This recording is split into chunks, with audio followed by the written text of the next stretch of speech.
It's bin day. Nigel Farage has won the Clacton by-election, as all of us have expected, of course. But it was the amount of votes that Count Binface won, which makes this day an embarrassment for Farage. So as you can see, Reform won 62.8%. That's plus 16.6% from the 2024 general election. Of course, they've increased their vote share partly because other parties haven't run. But look at that. Count Binface with 26.7%. Now that is over a quarter of the votes in Clacton. Now, this was Farage's reaction after the win. Have you won? Yes. You have won? Yeah, very convincingly. I've managed to beat the establishment candidate. You haven't yet seen off the threat of an inquiry into this gift you had from a crypto billionaire. What's the point of all this? Who cares? Who cares? The voters of Clacton don't care. Look, Labour, Lib Dem and Conservative canvassers have been out for Binface. You know, they're not going to win. The Uniparty aren't going to win. They will not call a second by-election here. They'd be stupid to do so. Who cares? Who cares? I don't know, Nigel, maybe millions of people across the country who are worried about the fact that you've taken £5 million from a crypto billionaire, okay? Not declaring that aside, even if you declared it, you've still taken money from a uber wealthy person. Because guess what, Farage? You are bought. You do not have the interest of the working class of this country. You have the interest of the oligarchy. That's the point. And Farage claiming he beat the establishment. I mean, come on, what are you talking about? He beat the establishment by defeating a bin. Now, the ex-Tory who went to private school became a city banker who spent time, multiple times actually, with Donald Trump, was given free gifts from a criminal aristocrat, £5 million from a crypto billionaire, Christopher Harbin, who Farage himself also is worth millions, is the anti-establishment candidate, and a parody joke candidate is the elite. He also said in that clip that we beat the Uniparty. He's now throwing in Count Binface as part of the Uniparty. We also have a clip of the loser. This is what Binface said to Sky News. Well, he calls you the establishment candidate. He's said in the last half hour or so, at some party he's having with his supporters, that he's beaten the establishment candidate. I assume he means you. Well, that's interesting, isn't it? Because one of the candidates was a sitting MP, formerly an MEP, architect of Brexit, one of the most significant British politicians of the last 20 years, and reputedly a member of the East India Gentlemen's Club, which to this day does not admit women. Now, if that's not the establishment, I'd like to know what is, because I'm a lone wolf space warrior. You went to Oxford University, though, didn't you? That's a bit posh. I've parked above it in my spaceship, but I don't know what you mean. I mean, I'll tell you what, I haven't plagiarised any research. How about them apples? Now, despite losing the election, Binface has released a victory speech. Hello, humans. Well, a new dawn has broken, has it not? Literally, because it's past 6:30 in the morning here in Clacton-on-Sea. And I can officially say that I am the winning candidate of the candidates who bothered to turn up for the results. That's right, 9,455 actual votes. Just 8 weeks ago in Makerfield, I got 95. That means I've got against Nigel Farage 10,000% more votes than I got against Andy Burnham. What does that tell you? Well, it tells you that Nigel, who said that he didn't want to be humiliated, maybe has been. As for me, I'm over the moon, I'm over your moon, I'm over my moons, and what comes next, well, we shall see. But you know what? We know this for a fact. Over 1 in 4 people in this constituency would rather have Count Binface as their MP than the leader of Reform UK. And I'm just getting started. So where do we go now? Well, the first thing you have to consider is I promised to be a local champion for Clacton people, and I thought the best thing I could do was to turn up and get my verdict from Clacton's people and to stand with the other candidates who all behaved themselves impeccably until after the result. But yes, that was my view. And of course, the next question is what happens after this? Well, we will find out. Stay tuned for part 2 of the Clacton by-election, coming soon to a leisure centre near you as soon as that parliamentary inquiry reports. Bring it on! I just love the fact that he lost the election and he's doing a victory speech. Gotta love it. You've got to admire the confidence. And I'm sure Binface winning 9,000 votes has been an honour for him. You get it? Has been an honour for him. I write my own scripts. I'm here all week. Sorry, I couldn't help myself. Reform cultists seem to be acting completely normal over the course of this by-election. GB News contributor Adam Brooks tweeted this. The truth is, the other parties didn't put candidates up against Nigel Farage in Clacton because they get annihilated. You can spin that any way you want, but it's a fact. It's a fact. I mean, that's right. You know, other parties didn't stand in Clacton through fear of losing. It's not like there's never been an election where certain parties stand with no hope of winning. Unless, I know, it's literally all of the time. I mean, if we are to believe that it's because they lose, then you would see all parties stand down across the country. They didn't stand because they didn't want to legitimise a bogus election, which is exactly what this is. And because Farage is an MP once again, the parliamentary standards will continue their investigation into his undeclared £5 million donation, which will most likely lead to another by-election, which all parties will stand. But this is the same Adam Brooks who literally accused those parties of being traitors because some activists supported Binface. So Brooks tweeted after it was revealed that some activists from the Lib Dems, Labour, the Tories and the Greens campaigned for Binface. The establishment will do anything to stop Nigel Farage. I'm disgusted at these people. They clearly don't care if the people of Clacton have a left-wing joker as MP. Traitors! Yes, they are literal traitors to this nation because they didn't back your preferred candidate in Farage. I mean, that is literally democracy. That's how democracy works, right? You have people who campaign for someone if they don't want someone else winning. But Brooks doesn't see it that way. But the election has become even more of a joke. Farage didn't even attend the count.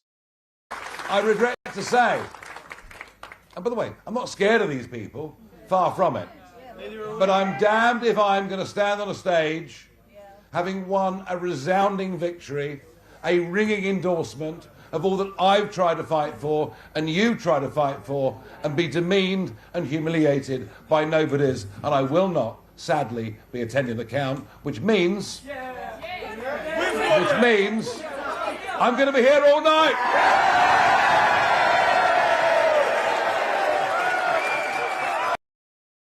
I feel sorry for those. I'm going to be here all night. Oh, Christ. Good luck. But in other words, Farage is scared of a bin. But by not attending the counts, he further delegitimised the contest.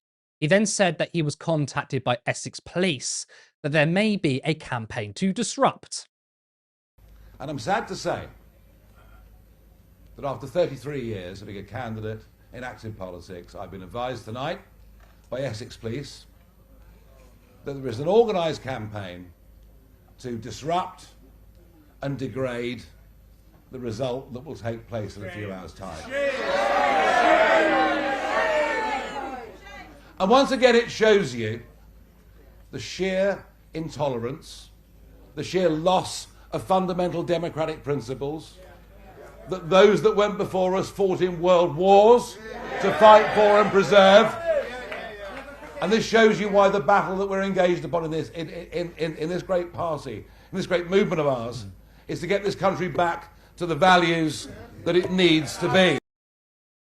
An organised campaign to disrupt and degrade the results is not a security issue. There's no reason not to attend a count because some people might turn up who don't like him. Now, Essex Police have confirmed that they didn't advise Farage not to attend. Essex Police has not advised any candidate to not attend the Clacton by-election count. The force said in a statement, "We have a proportionate and robust policing operation to ensure the safety and security of all participants in the count." It comes after Nigel Farage announced that he will not be attending because the force informed him of an organised campaign to disrupt and degrade the results, and he did not want to be demeaned and humiliated by nobodies. A spokesperson for the party had also claimed there was a credible threat against him. So let me get this straight. Farage made his own decision not to go because the police told him that there might be some campaigners who are going to be there. Okay. If you want to be prime minister, by the way, you're going to have to deal with the fact that there are going to be people, protesters, that don't like you. All right. This screams snowflakery. Very fragile. Then a spokesperson for Reform twisted it into a threat against him. To be clear, the police did not advise Farage to not attend. Well, Reform MP Lee Anderson was caught out when trying to make it sound like there was a credible threat against Farage on the BBC in a car crash interview. Is it true that Mr. Farage was notified, as he said he was, by Essex Police of a security threat? Well, Nigel said during his speech, he said he'd been told not to turn up because there could have been, a bit of bother there within, inside the county and all. So he's took the advice, and I think he's done the right thing. And like I say, Charlie, I think his time is better spent saying a massive thank you to the hundreds of people, the thousands of people that's turned up over the past month to help him secure this historic victory. Understood. Essex Police, BBC understands, say they didn't advise anyone not to attend. Yeah. Well, sometimes some of these police forces that we've been dealing with recently are about as honest as you lot at the BBC. Okay, so you're saying that Essex Police, that they're not telling it how it is when they say that there was no advice to your party leader not to attend? I've not spoken to Nigel about this. I've not spoken to Essex Police. If Nigel gets up on stage and says that he's been advised not to attend the event, then I believe Nigel above the police and especially above you lot at the BBC. He's literally calling the police liars. And of course, Lee Anderson there literally saying he was advised not to go and took that advice. Again, to make it clear, the Essex Police said there might be some rabble-rousing. That's it. Just a heads up, but don't worry, security is tight in these sorts of by-elections in the count. And Farage wanted to make himself as a victim and said, I can't go. Okay? But Lee Anderson is lying. He's saying he was advised not to go. That's not true. And he was caught out live on the BBC, and his response was, well, actually, I put Nigel Farage above the police. I believe Farage above the police. Now, it gets worse for Reform. This is what Deputy Leader Richard Tice claims: the police are the enemy. Just finally, Nigel didn't turn up at the count. He didn't turn up at the declaration because he said that there was questions around security. Essex Police say there were no incidents or issues at the by-election on Thursday or overnight. Where's the truth in this? Because the returning officer said there was no issues with security. The police say there were no issues with security. So what does Nigel know that they didn't? Nigel's security team are tasked with keeping him safe, secure and alive.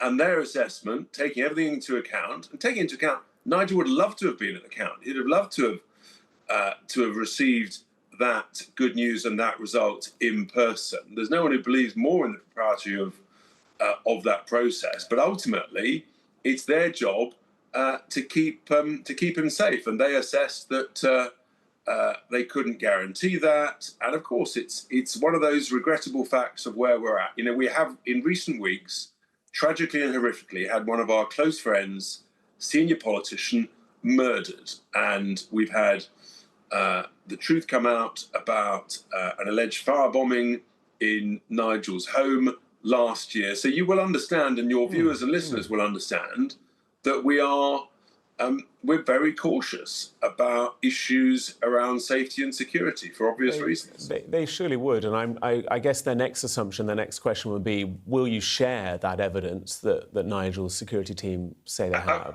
with Essex Police? Obviously not, because the whole point of having a security team who are carrying out intelligence from a variety of sources is that that has to be its own secure judgment. The last thing you do is give your enemies wouldn't share information that you say is a credible threat against the leader of your party with the police force of Essex, the part of the country where he is the MP for. You're saying obviously not. You would not share. with the greatest of respect, we're literally just 6 days from when the Metropolitan Police and the counter-terrorism have had to apologise for not properly investigating a serious incident at Nigel's home last year. So in the nicest possible way, I'm going to trust Nigel's security team more than I trust any police force or anybody else. This is a deputy leader of a party that seeks to govern this country, to be in control of our institutions, and they've just called the police. Excuse me, let me start again. It's on here. This is a deputy leader of a party that seeks to govern this country, to be in control of our institutions, and they've just called the police the enemy. Okay, now this isn't me defending the police here. People rightly have grievances with the police, and they do act on occasion as enemies against the people, whether it's arresting people for holding up signs or protecting power and wealth. But a political party that is asking for your vote in a liberal democracy, just casually calling them enemies, and no media outrage. Could you imagine if Zach Polanski had said such a thing? You saw the uproar with the fucking retweets. Imagine the backlash if Zach claims the police were his enemy. I wonder if we'll see a letter from Essex Police condemning reform, just like Mark Rowley. Will they go on national TV and undermine a political figure? Will we see that? Will Tice get the Polanski treatment? I doubt it. To also claim that they wouldn't share the details of this so-called threat to the police proves they are full of shit. There's no threat. And if there was, even if you had problems with the police, you'd involve them, which shows the entire victim narrative as being a complete farce. Like, I have huge criticisms of the police. I know that ultimately they do protect power and wealth. They are institutionally racist and sexist. But if someone steals my phone, and knowing that it's incredibly unlikely that they're going to recover it or even bother to look, I'm still going to call the police. If a friend or family is attacked, I'm still going to call the police despite my skepticism. But they're trying to do this whole victim narrative. Let's rewind ourselves back when Jeremy Corbyn was leader. Jeremy Corbyn was punched in the head, okay? It was also plots of a terror attack in Finsbury Park. That's more that's ever happened to Farage. Farage, as we know, has not been subjected to a terrorist attack that we know, and he hasn't been punched in the head. He's faced milkshakes. So Corbyn has already faced worse. And what did Jeremy Corbyn do? Did he create an entire victim narrative? No, he didn't. Did he say that people want to kill the Labour Party? He didn't. And that's despite the fact that when he was leader, Joe Cox was murdered. Yet he didn't frame the entire debate about poor us or poor me, I'm such a victim. He stuck to policy, really. And that just shows you the difference between Nigel Farage and Jeremy Corbyn on principle. Now, it's just more whinging from reform, isn't it? I mean, they've become so addicted to it that they even do it when they win. Harry, what do you make of reform's behaviour? Instead of just celebrating their win, they've again created another victim narrative. Yeah, it's quite impressive, isn't it? Like, I remember after Makerfield by-election, watching it going, oh, they're such sore losers. And it's really quite funny to see that they're even worse winners. And watching the interviews on TV going around today, you obviously showed the clips from Lee Anderson, from Richard Tice. This is not a party who's winning. This is a party who is on the ropes. They were furious, they were fuming, they were churlish, they were petulant. They're already loading their excuses as to why they won. And I think the whole thing is unraveling because this has been a really clear display for most people of what's going on. You know, it's Farage trying to Yankify and play Trump in British politics, and it's just not washing. And I think people are fed up. People have seen his house in Clacton that he did or didn't buy, or that his girlfriend mysteriously bought with the random 900,000 that she got from nowhere.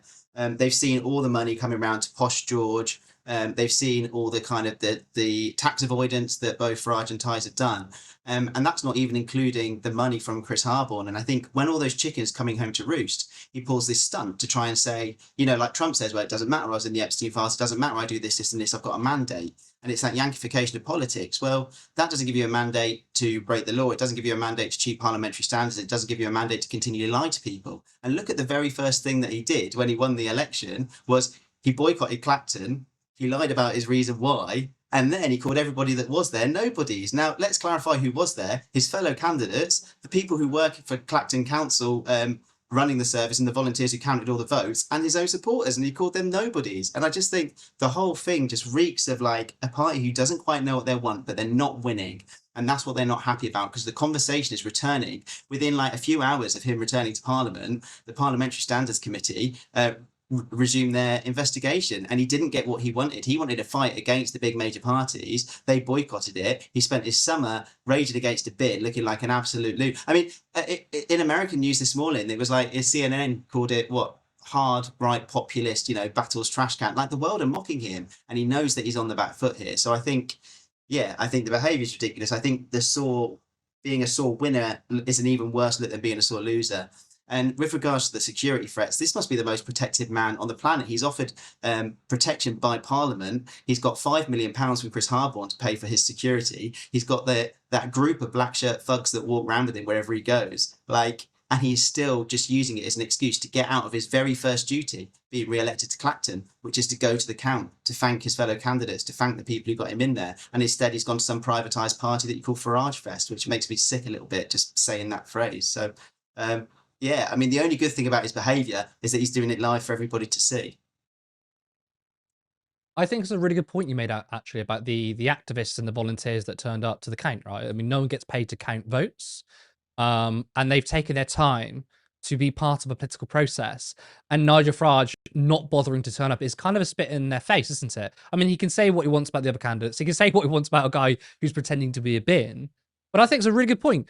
Those that turned up who, you know, might even support his politics were there off their own back because they wanted to support the political process. And he's basically called them all a bunch of losers and they don't really care about them. Do you think, though, that this sort of circus act of a by-election, which it is, has made reform look worse? Or do you think there are enough people that have sort of bought the myth that it's Farage versus the establishment? I think, clearly in Clacton, the latter, like, there were enough people who still voted for him, but you've got to look at like how that happened. This is one constituency out of 650. They pulled away their campaigners from the mayoral election for this. That's how badly they backfired. Now, Labour won that anyway, and Reform would say they were going to win it anyway, but they pulled their chances by pulling their candidates away. They have had some of their allies from America coming over to campaign. They've had all the big names out in Clacton. They even got Richard Tice back from Dubai for the weekend to go and campaign in Clacton. Like, they put everything into it. And they won it there against no real candidates. But I think the problem is, like, this narrative that they're trying to land, again, it's this Yankification of British politics. Like, his father was called Guy Justice Oscar Farage, who was a stockbroker, who sent his son to Dulwich College, the most elite and one of the most prestigious, expensive private schools in the country, which is where Nigel Farage joined the Conservative Party, that he stayed a very active member in. He's been an MEP was an MEP for over 20 years. His pension alone from being an MEP is over 70 grand a year. Like, this is a man who has made millions from the city, from being in the media, and from politics. Like, that is the establishment. He was privately educated. Look at all his fellow MPs, largely privately educated as well. They collectively avoid hundreds of thousands of pounds in tax. Nigel Farage has been caught having, you know, money in tax havens. That's not what standard working class people do. I don't know many fellow nurses that hide their money in the Cayman Islands. Like, he is so obviously the establishment that it's almost quite bold tactic to try and just be like, we don't care about the truth, we're going to bulldoze it through. And that's the Trump approach. And I guess that's the worry, isn't it? Like, it landed in America, will it land here? And I guess we're in the process of figuring it out now. And I guess we'll see. I don't think a by-election is enough to test it on, because there's so many different factors. Like, they poured thousands of pounds in, thousands of hours in to turning out that vote, and it was already considered a safe seat. But I guess that is the worry. And I guess it's the job of, like, working class socialists to actually prove what working class socialism is about, to show that, actually recognise that, yes, the labour movement has failed a bit, trade unions have failed a bit, we're not doing proper political education, we've dropped the ball on the equalities front, we've dropped the ball on so many things, and that is what is allowing this narrative, because working class white people in Britain who maybe are going to reform are right in the sense that they've been wronged and they've been ripped off and they've been forgotten. Where they're wrong is that is the fault, that, you know, the fault of immigrants or trans people or any of that. It is the exact fault of people like Nigel Farage and the billionaires who back him, the oil donors that keep reform, you know, ticking over. It is all those billions of pounds. It is all those kind of rich, wealthy, elite political classes like Farage and his friends that are the ones that are taking advantage of them. And I think that's our duty really as people on the left, to kind of reclaim that narrative, ramp up our political education, and kind of take a bit of ownership and go, we've not been good enough, let's get better.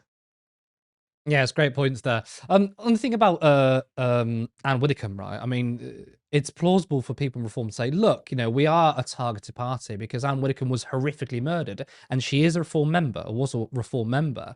But the thing is, the reason why I can subsequently acknowledge that Anne Widdecombe, again, who was brutally murdered, was a member of Reform, and also say that Reform are playing a victim narrative is, again, I'll re-reference Jeremy Corbyn. Jo Cox was a Labour MP under Jeremy Corbyn. She was horrifically murdered by a far-right activist, far-right thug. And yet Jeremy Corbyn didn't turn around and then say the entire Labour Party has a specific victim complex and we are targeted more than everybody else. And I think it's when Nigel Farage and Richard Tyson, others, are using Anne Widdecombe's death to say that we are uniquely targeted. That means we can now undermine the police. That means I'm allowed to take millions of pounds from billionaires. And they're using her death to avoid scrutiny. So some people might be watching this, if they're not left-wing, they might be right-wing, saying, how can you sit here and say that Nigel Farage is undergoing or creating a narrative of a victim complex when Anne Widdecombe, a Reform member, was literally just killed? This is crazy from you lefties. But again, I personally think that these two things can be true.